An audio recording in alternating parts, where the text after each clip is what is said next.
К-79.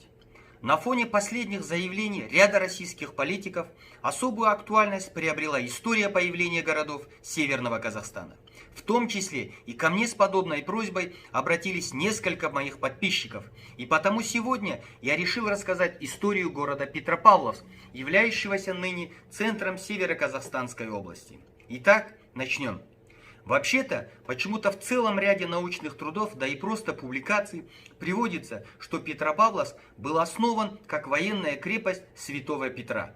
Однако это не совсем верно. В целом нужно отметить, что почти все города на территории Казахстана, начиная с Нур-Султана и Алматы, заканчивая небольшими городами, современными районными центрами, появились не благодаря Российской империи. На их местах издавна существовали населенные пункты, некоторые из которых были основаны еще до нашей эры. После начала российской колониальной политики просто возле этих населенных пунктов, которые, как правило, располагались на наиболее выгодных и важных стратегических маршрутах, стали строиться российские военные крепости. Одновременно возле этих крепостей появлялись небольшие поселки, где проживали члены семей российских солдат. Ведь в то время срок солдатской службы составлял 25 лет, и потому даже после выхода на пенсию бывшие солдаты оставались жить в тех местах, где закончили свою службу. С течением времени уже существовавшие населенные пункты сливались с крепостью, образовывая большие города. Так было и с Петропавловском. Еще в начале 15 века здесь, на территории живописного урочища Кызылжар, на правом берегу реки Ишим, самого длинного притока Иртыша, был расположен крупный населенный торговый пункт с одноименным названием Кызылжар. Кызылжар с самого начала создавался и был крупным торговым центром на севере Казахского ханства. Защиту этого города, как и всего региона, осуществляли представители крупных племен Среднего Жуза – аргынов, найманов, конратов, киреев. И впоследствии, когда по предложению хана младшего Жуза Абулхаира была построена Оренбургская крепость, расположенная всего в 900 километрах от Кызылжара, его ближайшие соперники, казахский хан Абельмамбет и султан Среднего Жуза Аблай, также решили попросить российские власти построить на землях Среднего Жуза крепость. Это объяснялось тремя обстоятельствами. Во-первых, хан Абельмамбет и султан Аблай не желали усиления влияния хана Абулхаира через Оренбургскую крепость в Среднем Жузе и башкирских землях. Во-вторых, хан Абулхаир после строительства Оренбургской крепости стал в казахской степи рассматриваться как наиболее близкий к Российской империи казахский правитель, к просьбам которого прислушиваются. И хан Абельмамбет и султан Аблай через строительство крепости уже на их землях также хотели продемонстрировать, что Абулхаир не единственный казахский правитель, к которому прислушиваются в Российской империи. И последнее.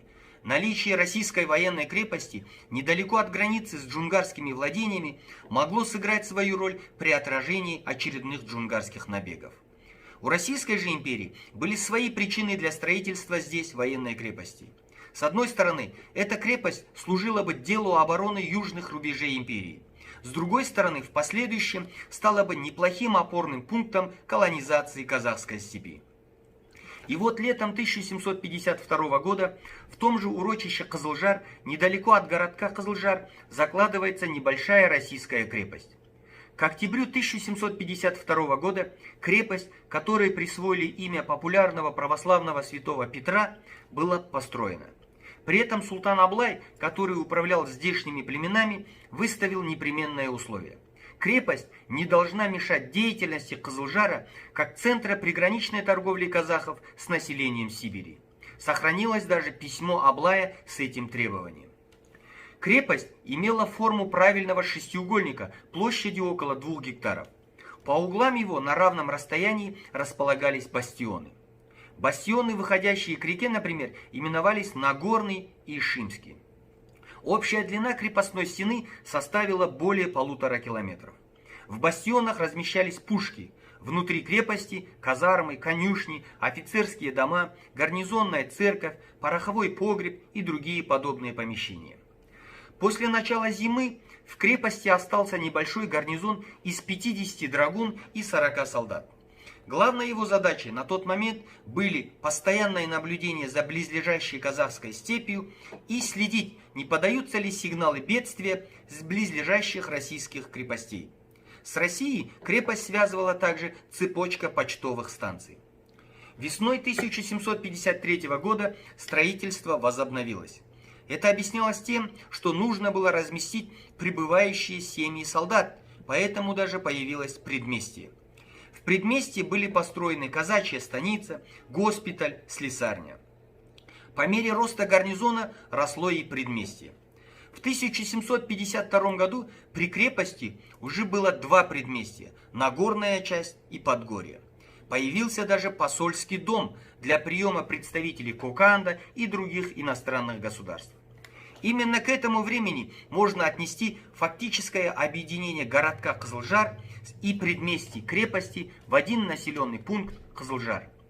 Однако, согласно указу Сената от 1804 года, прямо было сказано, что комендант крепости Святого Петра управляет лишь военными. Гражданское население Кызылжара подчинялось гражданским властям Тобольской губернии. В целом, регион продолжал контролироваться Аблайханом и его потомками. Не зря в 1782 году местом встречи с уфимским и симбирским генерал-губернатором Якоби наследник Аблайхана Уалихан, дед Шокана, избрал именно Кызылжар, отказавшись поехать в Уфу. В 1807 году крепость Святого Петра была объединена с Кызылжаром и крепостными предместьями в город, получивший название Петропавловск. С этого момента и начинается история уже города Петропавловск. По итогам царских реформ 1822-1824 годов Петропавловск становится центром Петропавловского округа Омской области Западно-Сибирского генерал-губернаторства. В 1838 году Петропавловск становится уже просто штатным городом Ишимского уезда Тобольской губернии, так как Омскую область упразднили. В 1868 году при образовании Акмолинской области Петропавловск стал центром одноименного уезда в составе этой области. Отдельно следует упомянуть, что до середины XIX века основную массу населения города составляли казахи.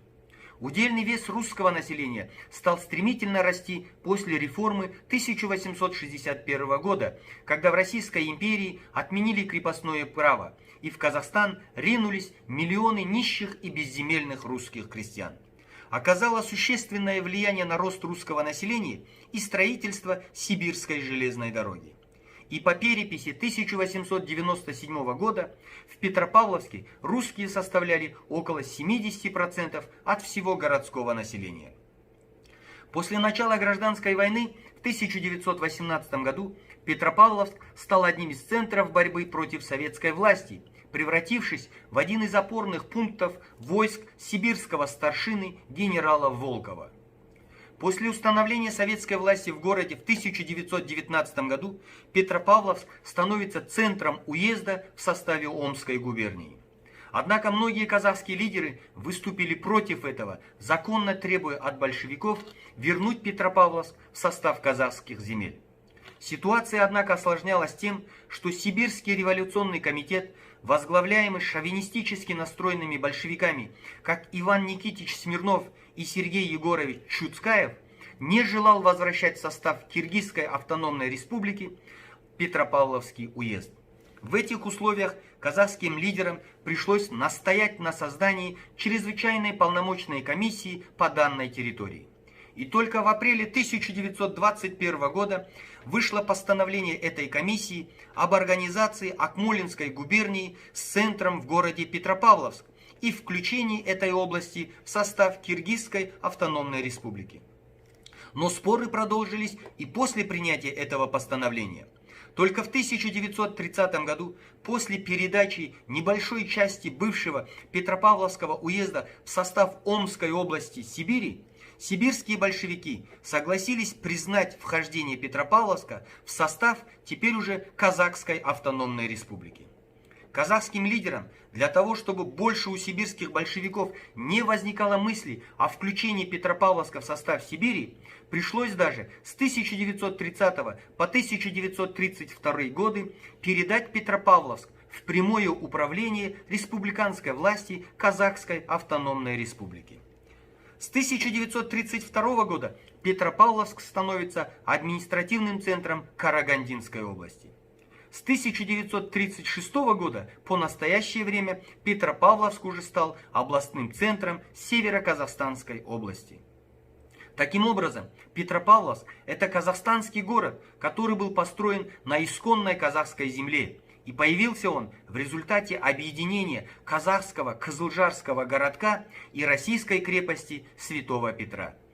Тем более, что Петропавловск является родиной таких выдающихся представителей казахского народа: Шал Ақына, Қожаберген Жырау, Сегіз Сері, Сабита Муканова, Ғабита Мусрепова, Мағжана Жұмабаева.